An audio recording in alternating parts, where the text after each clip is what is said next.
Hi, today I'm ready with me Google Pixel 5a and I'll show you how to check battery temperature with Ampere app on this device.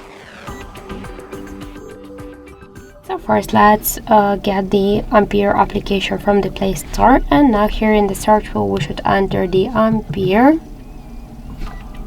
Now we should get this first application, that's why just tap to install and wait a couple of seconds while this application downloading and then installing on your device.